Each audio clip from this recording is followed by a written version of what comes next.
Қайырлы күн баршаларыңызға, менің каналыма қош келіпсіздер. Бүгін сіздермен бірге балалардың сүйіп жейтін асының бірі дөнер жасайтын боламыз. Үй жағдайында өз қолыңызбен осындай дөнерлер жасап көрсеңіздер, енді ешқандай дөнерді сатып алып жемейтін боласыздар. Осы рецепт бойынша жасап көріңіздер. Жасалу жолы өте оңай.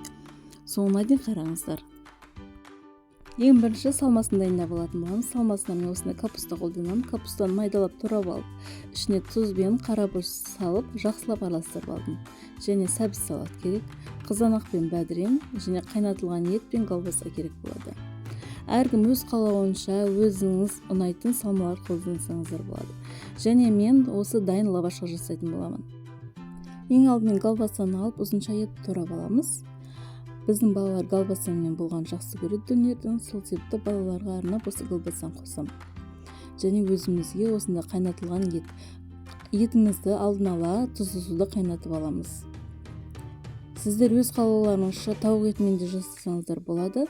Тауық етімен жасау үшін алдын ала етімізге тұз, бұрыш және арнайы приправамызды қосып 2 сағат көлеміне маринадтап қоямыз.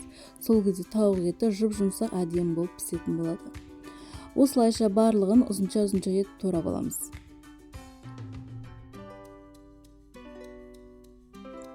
Ішіне неше түрлі салмаларды қолдансаңыздар да болады, басқасында картошка фри салсаңыздар да болады, өте әдемі үйлесетін болады.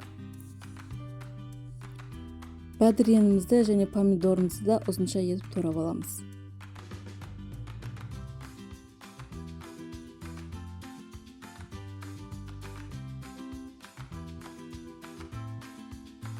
Енді соусын дайындайтын боламыз. Бізге осындай 2 дана сарымсақ керек болатын болады. Осы сарымсағымызды майдалап турап, ыдысымызға салып, үстіне майонезімізді құйып, жақсылап араластырып аламыз. Осымен соусымыз дайын. Өз қалауларыңызша басқа да соустарды қолдансаңыздар болады. Ал енді лавашымызды дайындап аламыз. Мен осындай ұзынша лаваш қолданамын. Ұзын болып келеді және ішінде 2 данасы болады.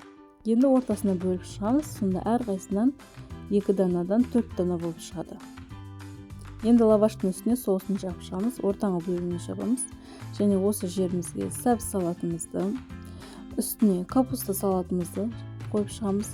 Оның үстіне біреуіне колбасамызды, ал екінші біреуіне етімізді салып шығамыз.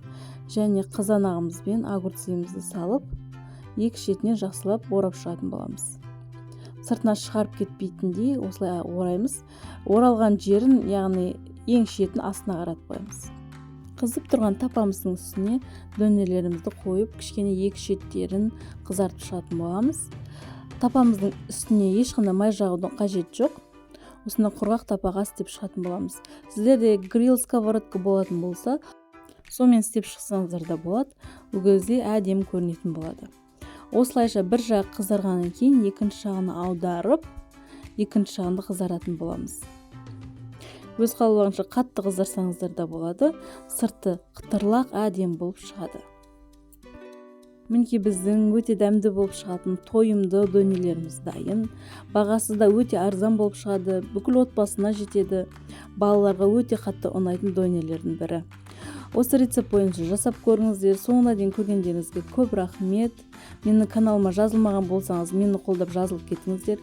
Алдағы уақытта тағы да жаңа рецепттермен бөлісетін боламын. Каналыма міндетті түрде жазылып, лайк басып, комментарий қалдыруды ұмытпаңыздар.